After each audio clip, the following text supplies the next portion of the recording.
Hola, muy buenos días. Mi tema va a ser elaboración de conservas de fresas deshidratadas. Vamos empezando primeramente por los objetivos. Como objetivo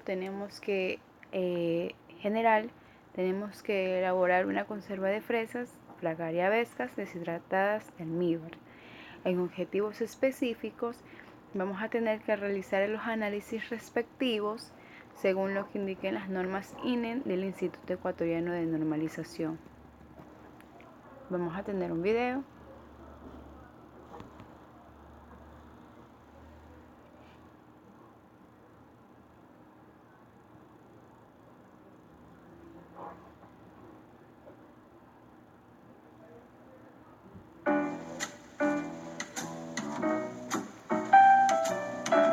Hi, I'm Barbara, and welcome to my kitchen.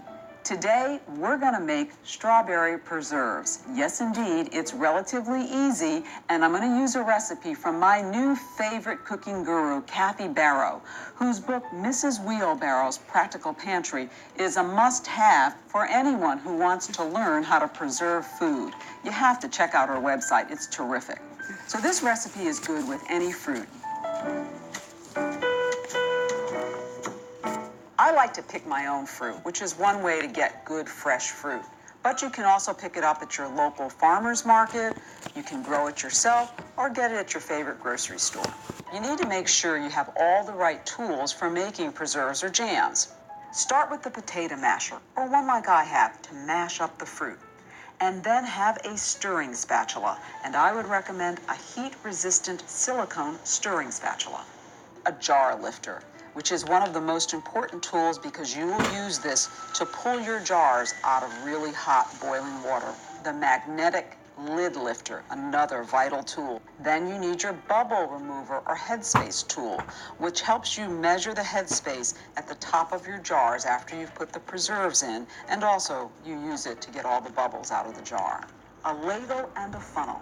Make sure you have a good candy thermometer, one that you can read as it goes up to 220 degrees. Then, of course, you need jars. I recommend using any kind of pint, half pint, or quarter pint jars, and lids. These are what seals in your jams, and then, of course, the screw lids which go on top. I'd also recommend having a good kitchen scale so that you can weigh your fruit before you begin the process. A good heavy-duty cast iron 5 to 7 quart pot. Then you can pick up a large canning pot, which you can find in many of the stores. I decided to go with a large pot that I've had for a long time. The most important part here is that you need a wire rack. The jars can't sit at the very bottom of the pot. They need to sit on that rack, otherwise they could explode. You need a colander to strain your fruit just before you begin the process of trying to cook the syrup, and a small pot to warm the lids just before you put them.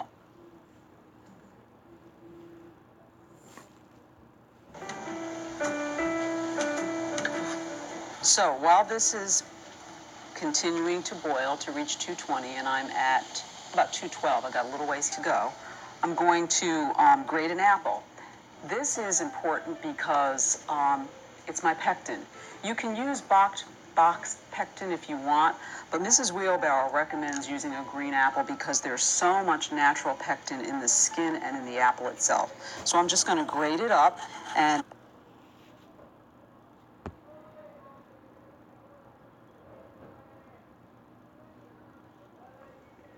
Bueno, de ahí veremos a la introducción. Como introducción tenemos que la deshidratación es uno de los métodos más antiguos de conservación de alimentos por el hombre. La deshidratación va a generar estabilidad microbiológica y química, va a disminuir el peso y el volumen, reduce el empaque, costos de almacenamiento y de transporte. Además permite el almacenamiento del producto a temperatura ambiente por largos periodos de tiempo. También vamos a ver que es el proceso que va a involucrar la remoción de la mayor parte del agua en el alimento para evitar la actividad enzimática y el desarrollo de microorganismos. Vamos con el siguiente video.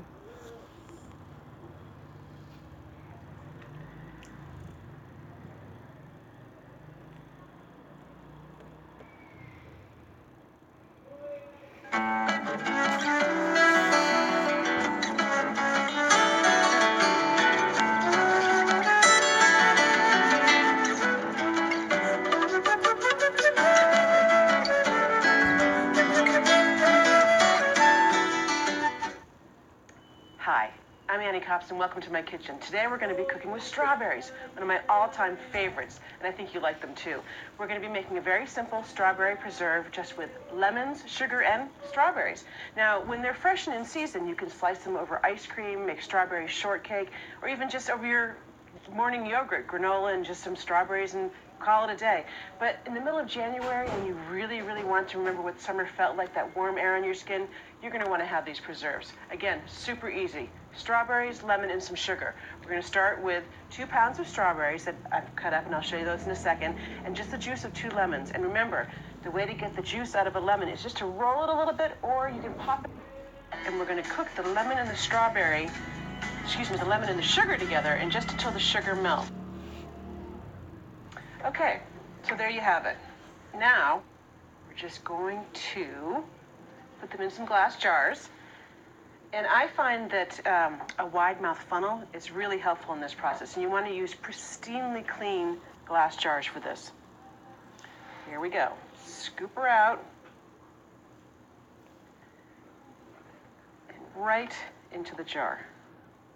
Now that'll settle a bit, but you want to leave about 1/2 inch of space on the top, which doesn't look like it's in there, but really they will settle down a bit. Now, you could seal these and let them cool and keep them in your refrigerator because you're going to gobble it right up. But if you want it to last for a really long time, you could seal these extremely tightly, put them in a 15-minute hot water, boiling hot water bath.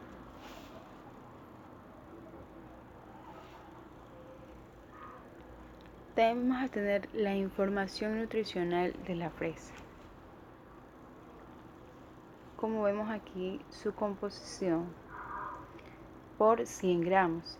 Está contenida la fresa por energía 40, por proteínas en gramos 0.7, en lípidos totales en gramos 0.5, colesterol por miligramos por mil de cal 0%, su fibra en gramos es 2.2, el agua en gramo es 89.6, el calcio es 25 en miligramos, el hierro en miligramos va a venir un 0.8, magnesio en 12 miligramos, sodio 2 miligramos, potasio 190 miligramos, fósforos 26 miligramos, vitamina B6 0,06 miligramos, vitamina C en 60 miligramos, vitamina A 1 miligramo, vitamina E 0,2 miligramos. Vamos a proceder también a los ingredientes respectivos. Como ingredientes vamos a tener 1 libra de fresa deshidratadas, 1/4 de taza de azúcar y 1/4 de taza de agua. Vamos a proceder al siguiente video.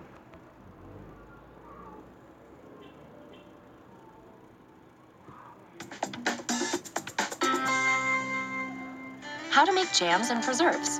Instead of paying top dollar for cute jam jars and fancy food stores, learn how to make your own delicious fruit spreads.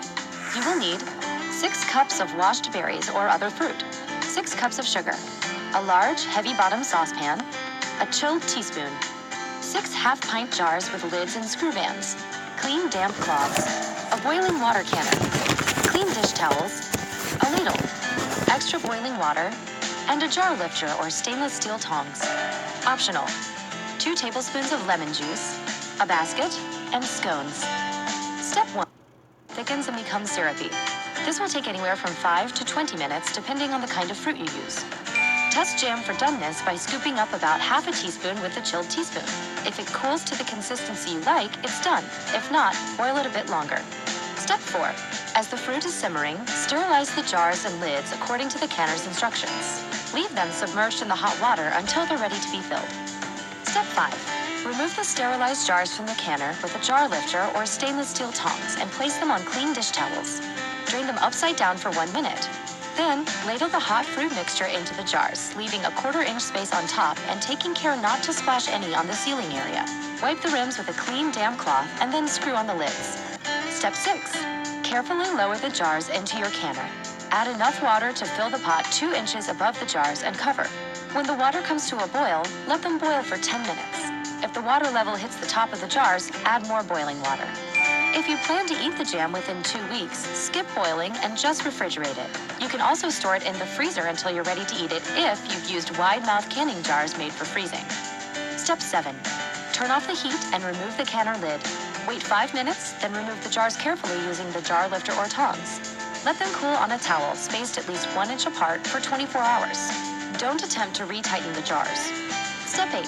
When the jars are cool, make sure they're correctly sealed by looking for a slight indentation in the lid. If any did not seal properly, refrigerate them and eat the jam within 2 weeks. Wash the outside of the other jars and store in a cool, dry place out of direct light. They'll keep for about 6 months.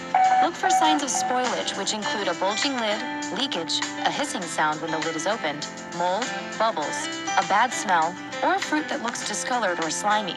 If you see any of these signs, toss it. Step 9. Enjoy your homemade jam, or make gifts out of it by nestling a jar in a cloth-lined basket with scones. Did you know?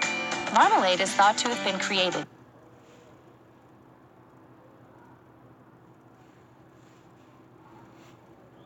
Vamos a la siguiente, que en la siguiente vamos a encontrar el diagrama de flujo. Como diagrama de flujo tenemos el número 1, que va a ser la resección de la fruta y del pesado. Número 2 va a ser el lavado y la selección. Número 3, desahogado y cortado. El 4 es el deshidratado de las fresas a unos 45 grados centígrados por 18 horas. Como número 5 vamos a tener la preparación del almíbar. Número 6, la esterilización de frascos. Número 7 vamos a tener el envasado y número 8 el almacenado en una temperatura ambiente. Vamos a ver el siguiente video.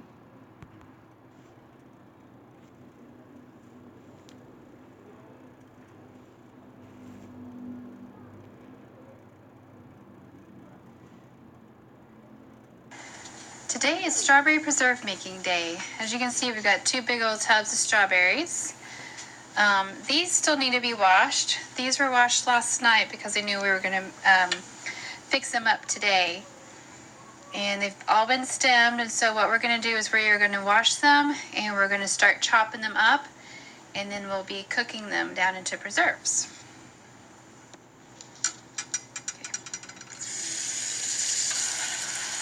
And that's hot water.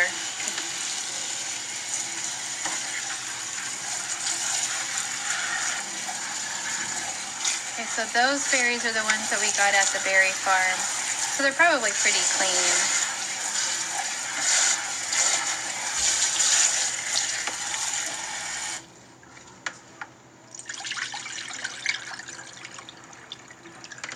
You really don't want to wash the berries until you absolutely need to use them. They keep a lot longer if you don't wash them. And then once she gets those washed, we'll probably put some of these. This is a pretty big bowl. So we'll probably can put some of these in with the pink bowl and then start chopping them. You're gonna chop them in the bowl. Yeah, or did you want to chop them somewhere else? No, How do you want to chop them? it'd be good if we just had a different bowl to chop some in. Because some of these are, Okay. can't get like all the, there's some stem stuff. Just be, Yeah. be careful with that bowl. Okay. It was Nan's. I'm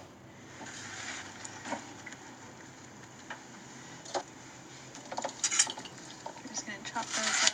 We are going to do a water bath. You can just put these Como in the vimos, freezer toda la and they'll parte keep. del lavado, la selección de frutas, y ahorita that's está la fine. parte del cortado. But we are going to water bath them so that way we can just keep them on the shelf. I know that I don't have room in my freezer right now because it's filled with beef from a steer that was just butchered not too long ago. Gel and any kind of fruit pectin you can buy. And then we also need to add 7 cups of sugar. And I know that sounds like a lot of sugar, but that sugar is going to help. And the sugar gel is going to help preserve it, and it's going to help make it a jelly-like. In a small saucepan and cook. So I've got 1.5 cups of water in my saucepan. It's 3/4 cups per package of the pectin. And I've added one of the packages of pectin. I'm getting ready to add the other package. And then I just want to bring this to a boil.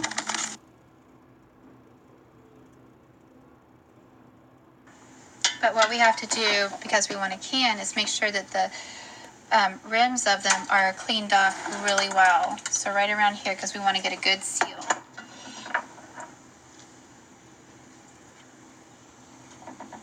So if you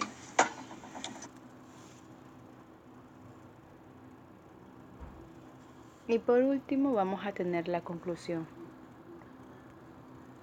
Que como conclusión tenemos que para elaborar una conserva de fresas en almíbar tienen que cumplir con los requisitos de norma INEN con el numeral 411 que es necesario cumplir con una orden y aseo adecuado. Además también tener los materiales esterilizados. Como segundo ítem tenemos que la conserva de fresas deshidratadas en almíbar se mantendrán aptas para el consumo durante mucho más tiempo que la fruta en su estado natural. Bueno, pues muchas gracias.